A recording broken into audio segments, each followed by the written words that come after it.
ജയ് മാതാ. ചരണം ശരണം രമാംബികേ, ചരണം ശരണം ത്രയംബകേ. ജാതി വ്യവസ്ഥ കൊടുമ്പിരി കൊണ്ടിരിക്കുന്ന ആ കാലഘട്ടത്തിൽ അമ്മ എല്ലാ അതിർവരമ്പുകൾക്കും അപ്പുറത്തായി കുട്ടികളിൽ പ്രേമം വിതച്ചു. അമ്മ തൻ്റെ വശ്യസുന്ദരമായ തൂമന്ദഹാസത്താലും മധുരവാണികളാലും നിഗൂഢമായ ദിവ്യസ്പർശത്താലും ഭക്തവൃന്ദത്തെ ആകർഷിച്ചു. അവരുടെ ഹൃദയാന്തരാളത്തിൽ നിഷ്കാമ ഭക്തി ഉദ്ദീപിപ്പിച്ചു. അമ്മയുടെ സാന്നിധ്യ മഹിമ അവർക്ക് ജീവിത വ്യഥകളിൽ നിന്നും മോചനം ലഭിക്കുവാൻ ഇടയാക്കി. ആത്മീയത എന്താണെന്ന് അവർ അറിഞ്ഞു. ജീവിതത്തിൻ്റെ അന്തിമ ലക്ഷ്യം ബ്രഹ്മസാക്ഷാത്കാരമാണെന്ന് അവർ മനസ്സിലാക്കി. ഗുരു ഉപദേശത്തിൻ്റെ മഹത്വം ബോധ്യമായി. അക്കാലത്ത് തലശ്ശേരിയിലെ അമ്മയുടെ ഗൃഹത്തിലെ മുകളിലെ ഹാളിൽ ദിവസവും ഭജന നടത്തിയിരുന്നു. ഏതാണ്ട് 50ഓളം സ്ത്രീകൾ പതിവായി ഉച്ചതിരിഞ്ഞ് 4:30 ഹാളിലെത്തും. ഭജനവേളകളിൽ അമ്മയുടെ ദിവ്യത്വം മറനീക്കി പുറത്തു വന്നു. അവിശ്വാസികൾ പോലും ഭക്തിസാന്ദ്രമായ ആ രംഗത്തിൽ അമ്മയുടെ മഹിമയിൽ ആകർഷിക്കപ്പെട്ട് ഭക്തകളായി മാറി. മനുഷ്യ മനസ്സുകളിൽ മാറ്റത്തിൻ്റെ കാറ്റ് വീശുന്ന അന്തരീക്ഷത്തിൽ ആത്മീയതയുടെ മികവുറ്റ സാന്നിധ്യം ആവാഹിക്കുന്ന, ലൗകിക ദുഃഖങ്ങളെ പാടെ അകറ്റുന്ന, കാമാദി വികാരങ്ങളെ തുടച്ചു നീക്കുന്ന ഈ അദ്ഭുത പ്രതിഭാസമാണ് ഭാവം എന്ന പേരിൽ അറിയപ്പെടുന്നത്. ഇത് അവതാര ശക്തികളിൽ മാത്രം കണ്ടുവരുന്ന ഒന്നാണ്. ഈശ്വരൻ്റെ ഏതെങ്കിലും രൂപത്തെക്കുറിച്ച് വർണ്ണിക്കുമ്പോഴോ ഭജന ആലപിക്കുമ്പോഴോ ആ രൂപമായി തീരുന്ന ഭാവം അമ്മയിൽ പ്രകടമായിരുന്നു. ശ്രീരാമൻ, ശ്രീകൃഷ്ണൻ, രാധാദേവി, ശിവൻ, ദുർഗ എന്നിങ്ങനെയുള്ള ഭാവവിശേഷങ്ങൾ അമ്മയിൽ കൺകിളുർക്കി കാണുവാനുള്ള ഭാഗ്യം അക്കാലത്ത് തലശ്ശേരിയിലെ സ്ത്രീകൾക്കുണ്ടായി. ഭാവം ഭക്തജനങ്ങളിൽ വിശ്വാസത്തെ ദൃഢീകരിച്ചു. ഭക്തിയും അന്ധകരണ ശുദ്ധിയും അനായാസേന വന്നു ചേർന്നു. ഈശ്വരനെ രാമനായും കൃഷ്ണനായും ശിവനായും ഭജിച്ചുകൊണ്ടിരുന്നവരുടെ ചിത്തം അമ്മ എന്ന അവതാര ശക്തിയിൽ ഉറച്ചു. അങ്ങനെ അമ്മയെ ആരാധിക്കുകയും സ്നേഹിക്കുകയും ചെയ്യുന്ന ഒരു ഭക്തസംഘം തലശ്ശേരിയിലെ ഗൃഹത്തിൽ രൂപം കൊണ്ടു. തലശ്ശേരിയിൽ അമ്മയുടെ ഭക്തി പ്രസ്ഥാനത്തിലെ ആദ്യത്തെ മണ്ഡലി രൂപം കൊണ്ടു. മണ്ഡലി എന്ന ഭാഷാ പ്രയോഗം പിന്നീട് വന്നു എന്നു മാത്രം. അതായത് തലശ്ശേരിയിലെ മണ്ഡലി ആരെങ്കിലും രൂപീകരിച്ചതല്ല, പകരം അമ്മ തന്നെ ഒരു പ്രസ്ഥാനമാക്കി തീർത്തതാണ്. അമ്മയിൽ ഉളവാകുന്ന ഭാവം ഭക്തസമൂഹത്തിന് ഉണ്ടാവുന്ന ഭാവമല്ല. അമ്മയുടേത് പരബ്രഹ്മസ്വരൂപിണിയായ പരാശക്തി ഭക്തജനങ്ങളെയും ആശ്രിതരെയും ആകർഷിക്കുവാനും അനുഗ്രഹിക്കുവാനുമായി സ്വീകരിക്കുന്ന ഭാവങ്ങളാണ്. ഭക്തരുടെ ഭാവത്തിൽ സ്മൃതി നഷ്ടപ്പെടുന്നില്ല. ചിത്തം ഭഗവതാകാരമായി തീർന്നേക്കാം. എന്നാലും താൻ പറയുന്നതും പ്രവർത്തിക്കുന്നതും സ്തുതിക്കുന്നതും നൃത്തം വയ്ക്കുന്നതും ഭജന ആലപിക്കുന്നതും ബോധമണ്ഡലത്തിൽ തന്നെ. എന്നാൽ അമ്മയിൽ ഭാവം പ്രകടമാവുമ്പോൾ അവിടെ ഈശ്വരൻ മാത്രമേയുള്ളൂ. വ്യക്തിയോ വ്യക്തിഗത മനസ്സോ അഹം പ്രതീതിയോ ഇല്ല. അതിനാൽ അമ്മ അരുളിയ വചനങ്ങളോ പ്രവൃത്തികളോ ഭാവത്തിൽ നിന്നും പുറത്തു വന്നാൽ അമ്മ അറിയുകയില്ല. കാരണം ഭാവാനുഭൂതിയിൽ ഞാനില്ല. അപ്പോൾ അവിടെ ദ്വൈതവുമില്ല. ഭാവസമാധിയെക്കുറിച്ച് അമ്മ തന്നെ പറയുന്നു. ശ്രീകൃഷ്ണ സ്തുതി ഭക്തമധ്യത്തിൽ അമ്മ ആലപിക്കുകയാണെന്ന് കരുതുക. സ്തുതിയുടെ ആരംഭത്തിൽ തന്നെ അമ്മയുടെ മനസ്സ് പ്രപഞ്ചതലം വിട്ട് ഉയരുകയും ഭഗവത് സ്വരൂപത്തിലേക്ക് തിരിയുകയും ചെയ്യുന്നു. അപ്പോൾ ഹൃദയത്തിൽ നിന്ന് പുറപ്പെടുന്ന പ്രകാശം ഇന്ദ്രിയ ഗോചരമാകുന്നു. ഇന്ദ്രിയ പ്രത്യക്ഷമായി ഭവിച്ച ആ പ്രകാശം തന്നെ ശ്രീകൃഷ്ണനായി ഭവിക്കുന്നു. അത് സച്ചിദാനന്ദത്തിൻ്റെ സഗുണഭാവമാണ്. അതിൻ്റെ ആകർഷണത്തിൽ മനസ്സ് ലയിച്ച് ഇല്ലാതാകുന്നു. സച്ചിദാനന്ദം മാത്രം വിരാജിക്കുന്നു. ഇതാണ് ഭാവസമാധി.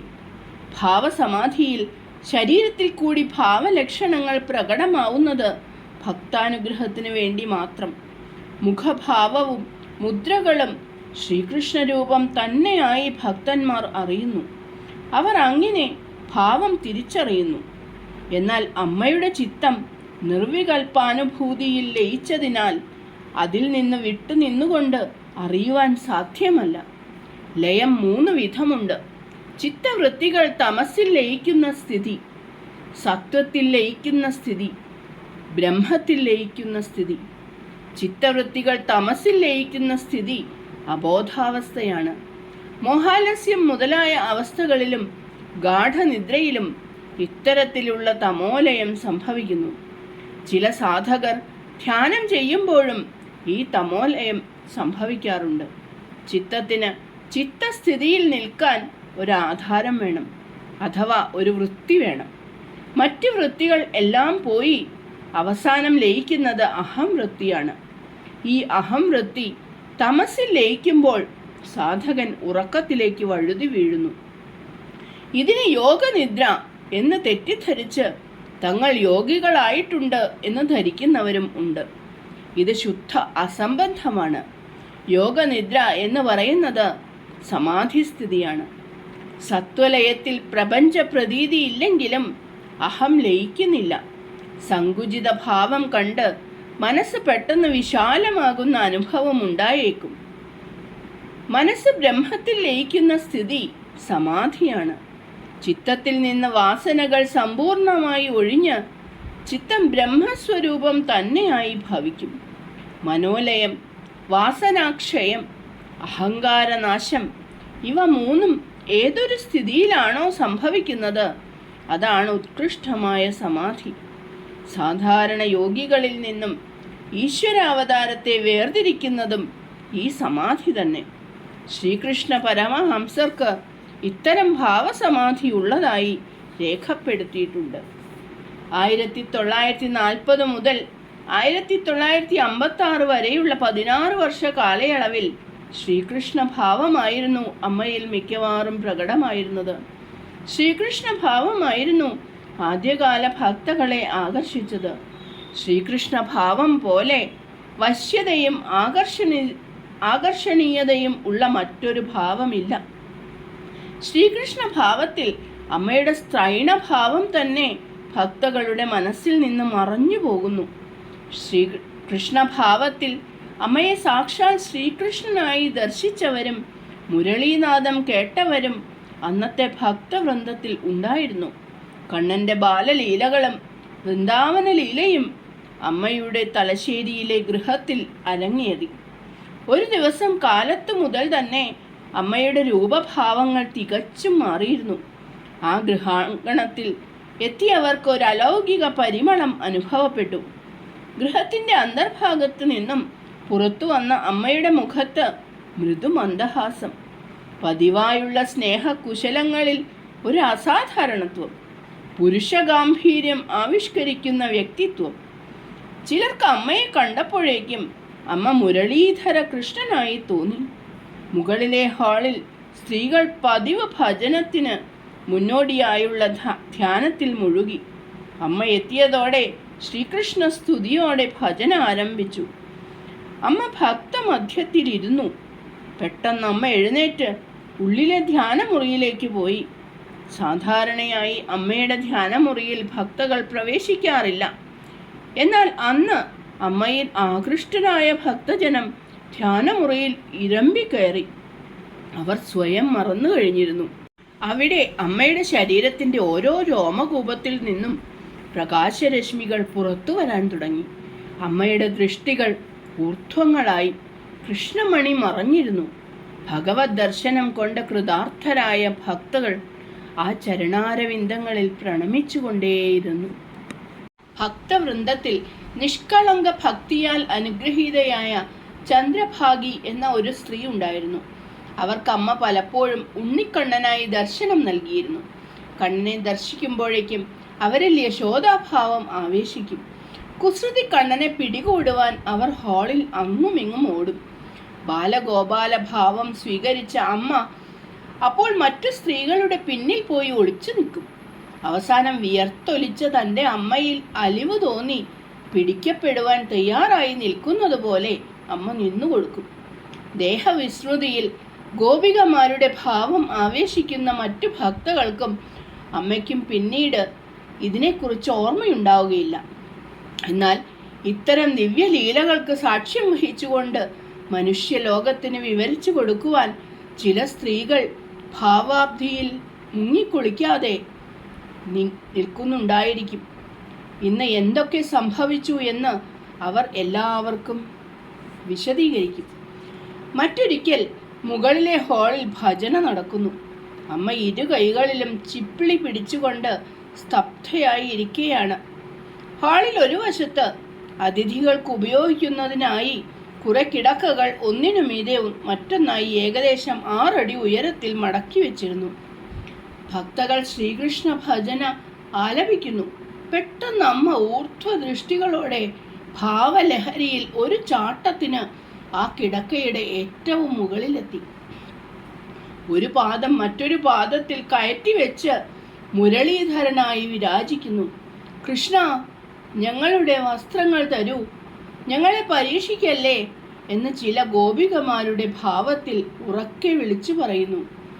അപ്പോൾ ദേഹവിസ്മൃതി വന്ന അമ്മയ്ക്ക് അത് കാളിന്തി തീരത്തിലെ കദംബ വൃക്ഷമായിരുന്നു. വസ്ത്രാപഹരണ ലീലയായിരുന്നു അവിടെ അരങ്ങേറിയിരുന്നത് എന്ന് സ്വബോധം നഷ്ടപ്പെടാത്ത സ്ത്രീകൾക്ക് മനസ്സിലായി.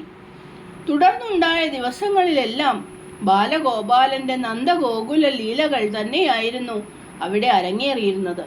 ഒരു ദിവസം ബാലഭാവത്തിൽ വെണ്ണ ഭക്ഷിക്കുന്ന കണ്ണനെ ഭക്തകൾ കണ്ടു. വെണ്ണ ഭക്ഷിക്കുന്ന ഭാവമല്ല, യഥാർത്ഥ വെണ്ണ തന്നെ ഭക്ഷിക്കുന്നത്. സിദ്ധികൾ ഒന്നും ഉപയോഗിക്കാത്ത അമ്മയിൽ നിരവധി അത്ഭുത പ്രതിഭാസങ്ങൾ കണ്ടു തുടങ്ങി.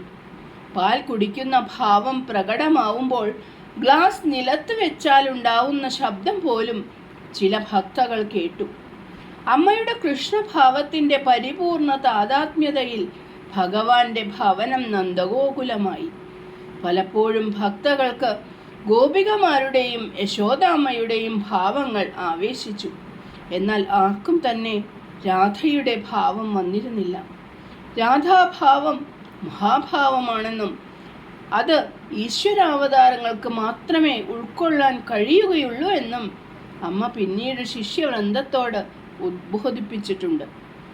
അമ്മ പറഞ്ഞു, ആരാധനയുടെ കാതലാണ് രാധ, പ്രേമഭക്തിയുടെ തേജോ വിഗ്രഹമാണ്, ത്യാഗവൈരാഗ്യങ്ങളുടെ പൂർണ്ണതയാണ്, സച്ചിദാനന്ദത്തിൻ്റെ സ്ത്രൈണഭാവമാണ്. രാധാദേവിയുടെ അനുഗ്രഹമില്ലാതെ ആർക്കും കൃഷ്ണപ്രേമമോ കൃഷ്ണദർശനമോ ലഭിക്കില്ല. രാധയും കൃഷ്ണനും രണ്ടല്ല, അദ്വിതീയ സത്യത്തിൻ്റെ 2 മുഖങ്ങൾ. ശ്രീകൃഷ്ണ ഭാവത്തിൽ തന്നെ തുടർച്ചയായി വിരാജിച്ചിരുന്ന ആ കാലത്ത് ചിലപ്പോൾ രാധയുടെ മഹാഭാവവും അമ്മയിൽ വരുമായിരുന്നു. ബാഹ്യാകാരത്തിൽ ഓടക്കുഴൽ ഊതിക്കൊണ്ട് നിൽക്കുന്ന കൃഷ്ണൻ തന്നെ, എന്നാൽ മുഖത്ത് മന്ദഹാസമില്ല, ഭക്തകളുമായി സമ്പർക്കമില്ല, ശാന്തഗംഭീരമായ അന്തർമുഖത്വം, വാക്കുകളില്ല, വിളംബരങ്ങളില്ല,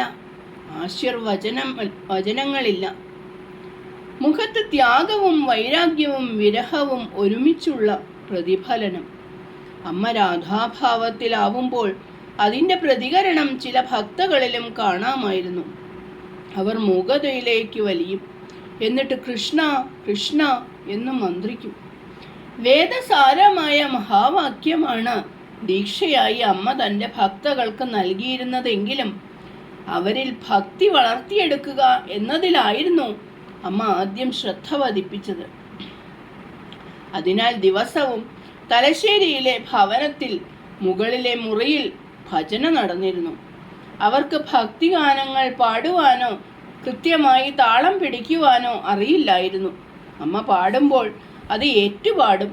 എന്നാൽ ക്രമേണ അവർ ഓരോരുത്തരും ഭജന അഭ്യസിക്കുവാൻ തുടങ്ങി. ദിവസവുമുള്ള അമ്മയുടെ സത്സംഗവും സമ്പർക്കവും ഭജനയും ശിഷ്യരുടെ ഭക്തിയെ പ്രേമഭക്തിയിലേക്ക് ഉയർത്തി. അമ്മയുടെ അപാര കൃപയാൽ ആ സ്ത്രീകൾ ആത്മീയതയുടെ ഉന്നതിയിലെത്തുന്നത് അവർ പോലും അറിഞ്ഞിരുന്നില്ല. അവരുടെ ചിത്തം ക്രമേണ ധ്യാനത്തിലേക്ക് ഉയരുവാൻ തുടങ്ങി. അധികം പ്രഭാഷണങ്ങളൊന്നും അമ്മ അക്കാലത്ത് നൽകിയിരുന്നില്ല. എന്നാലും ഉപദേശരൂപേണ ഏതാനും വാക്കുകൾ മാത്രം പ്രവചിക്കും. അതും തങ്ങളുടെ കർത്തവ്യങ്ങളെക്കുറിച്ചും ധർമ്മത്തെക്കുറിച്ചും. ക്രമേണ അവരിലെ ശ്രദ്ധ വർദ്ധിച്ചു. വീട്ടുജോലികൾ ചെയ്യുമ്പോഴും അവരുടെ മനസ്സ് അമ്മയിൽ തന്നെയായി. അമ്മ സാക്ഷാൽ ശ്രീകൃഷ്ണന്റെ പുനരവതാരമാണെന്ന് അന്നത്തെ സ്ത്രീകൾ കരുതി. എങ്കിലും അത് അമ്മയിൽ നിന്ന് തന്നെ കേൾക്കണമെന്ന ആഗ്രഹം അവരിൽ ഉദിച്ചു. ഇക്കാര്യം സന്ദർഭം കിട്ടുമ്പോഴൊക്കെ അവർ അമ്മയോട് പറയും. എന്നാൽ അമ്മ അതിന് മറുപടി നൽകാതെ താൻ ഈശ്വരദാസനാണെന്ന് പറഞ്ഞ് ഒഴിഞ്ഞു മാറും. ഒരു ഗുരുവിൻ്റെ ഗൗരവഭാവം അമ്മയിൽ ഉണ്ടായിരുന്നില്ല. മറ്റു സ്ത്രീകളോടൊപ്പം ഭജനം പാടും, അവരോടൊപ്പം നിലത്തു തന്നെ ഇരിക്കും, ഫലിതം പറയും, ചിരിക്കും. താൻ ഗുരുവാണെന്നോ മറ്റുള്ളവരെക്കാൾ ശ്രേഷ്ഠത തനിക്കുണ്ടെന്നോ അമ്മയ്ക്ക് തോന്നിയിരുന്നില്ല. എല്ലാവരിലും ഒരേ ഈശ്വരൻ വിളങ്ങുന്നു എന്നതായിരുന്നു അമ്മയുടെ വീക്ഷണം. എന്നാൽ ദിവസവും മറ്റു സ്ത്രീകൾ പ്രാർത്ഥിക്കുവാൻ തുടങ്ങി. ദേവ, അങ്ങയുടെ അവതാര രഹസ്യം ഞങ്ങളോട് വിളംബരം ചെയ്യണമേ എന്ന്. അങ്ങനെ ഒരു ദിവസം വൈകുന്നേരത്തെ ഭജന തുടങ്ങിയപ്പോൾ അമ്മയിൽ ശ്രീകൃഷ്ണ ഭാവം ആവിർഭവിച്ചു. പെട്ടെന്ന് അർച്ചനാ പുഷ്പങ്ങൾ വെച്ച തളികയിൽ കയറി നിന്നു. അമ്മയ്ക്ക് ചുറ്റും ഒരു ദിവ്യമായ പ്രകാശവലയം ചില സ്ത്രീകൾ കണ്ടു. മനസ്സിനെ മയക്കുന്ന ഒരു സുഗന്ധം അവിടെ ഒഴുകി നടന്നു. അപ്പോൾ അതാ മധുര ഗംഭീര സ്വരത്തിൽ ദേവവാണി, ഭക്തകളെ, നിങ്ങളുടെ ഭക്തിയിൽ ഞാൻ സന്തുഷ്ടനായിരിക്കുന്നു. ത്രേതായുഗത്തിൽ ശ്രീരാമനായും ദ്വാപരയുഗത്തിൽ ശ്രീകൃഷ്ണനായും അവതരിച്ച അതേ പരബ്രഹ്മശക്തി ഇപ്പോൾ നിങ്ങളുടെ മധ്യത്തിൽ ഇതാ ആവിർഭവിച്ചിരിക്കുന്നു. ഗൃഹസ്ഥധർമ്മത്തെ സമുദ്ധരിക്കുവാൻ സർവമാതാവായി പ്രകടമായിരിക്കുന്നു. ഈ പ്രേമഗംഗയിൽ മുങ്ങി ജന്മസാഫല്യമടയുക. ഈ സത്യം മറക്കാതിരിക്കുക. കൊങ്കിണി ഭാഷയിലായിരുന്നു വിളംബരം. എല്ലാവരും ഹൃദയം തുറന്ന് ഭഗവാനെ സ്തുതിക്കുവാൻ തുടങ്ങി. കുറെ കഴിഞ്ഞ് അമ്മ കണ്ണു തുറന്നു. ഉണ്ടായ സംഭവങ്ങൾ മറ്റുള്ളവരോട് ചോദിച്ചറിഞ്ഞു. അമ്മയുടെ സത്സംഗവും സാമീപ്യവും ശിഷ്യകളിൽ വലിയ മാറ്റം സൃഷ്ടിച്ചു. അവരുടെ ജീവിത രീതി, സ്വഭാവം തുടങ്ങിയവ മാറി. ഹൃദയത്തിൽ ശാന്തിയും ആനന്ദവും നിറഞ്ഞു. ഗൃഹജോലികളിലും കർത്തവ്യനിഷ്ഠയിലും ഒരു പാളിച്ചയും പറ്റാതിരിക്കുവാൻ അവർ ശ്രദ്ധിച്ചു. അതിനാൽ അവരുടെ ഗൃഹങ്ങളിലും ശാന്തി അനുഭവപ്പെട്ടു. ഭർത്താവിൽ ഈശ്വര ചൈതന്യം ദർശിച്ച് സേവനം അനുഷ്ഠിക്കുവാനും കുട്ടികളെ ഈശ്വരൻ ഏൽപ്പിച്ച വിശ്വസ്ത ധനമായി കരുതി അവരെ ധർമ്മമാർഗത്തിലൂടെ വളർത്തുവാനും അമ്മ അവരെ ആഹ്വാനം ചെയ്തു. അമ്മയെ അനുസരിച്ച സ്ത്രീകൾക്ക് ക്ലേശമില്ലാതെ തന്നെ ഭക്തിയുടെ ഉന്നതിയിലെത്തുന്നതായ അനുഭവങ്ങൾ ഉണ്ടായി തുടങ്ങി. ക്രമേണ അമ്മ അവർക്ക് 3 നേരവും ദർശനം നൽകുവാൻ തുടങ്ങി. അതോടൊപ്പം വൈകുന്നേരം ഭജനാനന്ദവും. ഭജന കഴിഞ്ഞ് വീട്ടിലെത്തിയ സ്ത്രീകൾ എങ്ങനെയെങ്കിലും അടുത്ത ദിവസമാകുവാൻ കാത്തിരിക്കും. ഇപ്പോൾ അവരുടെ ഹൃദയത്തിൽ അമ്മ മാത്രം. എന്തെങ്കിലും കാരണവശാൽ അമ്മയുടെ ദർശനം ലഭിക്കാതെ വന്നാൽ അവരുടെ ഹൃദയം പിടയും. അത് വിരഹ ദുഃഖമായി തീരും. സാധകഭാവവും സതീഭാവവും ദാസ്യഭാവവും എല്ലാം പരാശക്തി സ്വരൂപിണിയായ അമ്മ ലോകാനുഗ്രഹാർത്ഥം സ്വയം സ്വീകരിച്ചതാണ്. അവ കേവലം മായാമാനുഷ്യ വേഷങ്ങളാണ്. വേഷങ്ങൾ മാറിയാലും വ്യക്തി മാറുകയില്ലല്ലോ. അതുപോലെ മനുഷ്യഭാവം സ്വീകരിച്ചാലും അമ്മ പരാശക്തി തന്നെയാണ്. മനുഷ്യഭാവം ഈശ്വരലീലയുടെ ഒരു പ്രധാന ഭാഗമാണ്. അമ്മ പറഞ്ഞു. അമ്മയുടെ ഗൃഹത്തിൻ്റെ അടുത്തു തന്നെയായി താമസിച്ചിരുന്ന അമ്മയുടെ ഒരു ഭക്തയായിരുന്നു ശാരദ നരസിംഹ മല്ലർ. ശാരദക്ക എന്ന് വിളിക്കും. അവർ ജനിച്ചു വളർന്നത് കൂത്തുപറമ്പ് എന്ന സ്ഥലത്തായിരുന്നു. അവരുടെ അമ്മയുടെ ജ്യേഷ്ഠത്തിയുടെ വീട് തലശ്ശേരിയിലായിരുന്നു. അവരുടെ മകൾ സുശീലയും ശാരദയും നല്ല സുഹൃത്തുക്കളായിരുന്നു. ശാരദയ്ക്ക് 8 വയസ്സുള്ളപ്പോൾ ഒരിക്കൽ സുശീലയോടൊത്ത് അമ്മയെ കാണാൻ വന്നു. അപരിചിതത്വത്തിൻ്റെ സങ്കോചത്തോടെ വീട്ടുമുറ്റത്തെത്തിയ കുട്ടികളെ അഭൗമ തേജസ്സിൻ്റെ ഉറവിടമായ അമ്മ പുഞ്ചിരിച്ചുകൊണ്ട് സ്വീകരിച്ചു. യുഗങ്ങളായി പരിചയമുള്ളവരെ പോലെ അമ്മ ആ കുട്ടികളെ കെട്ടിപ്പിടിച്ചു. കുട്ടികളെ അകത്തേക്ക് കൂട്ടിക്കൊണ്ടുപോയി കഞ്ഞി നൽകി. അക്കാലത്ത് ദിവസവും വൈകുന്നേരം 5 മണിക്ക് കഞ്ഞിയായിരുന്നു ഭഗവാന്റെ ആഹാരം. ചരണം ശരണം രമാംബികേ, ചരണം ശരണം ത്രയംബകേ. ജയ് മാതാ.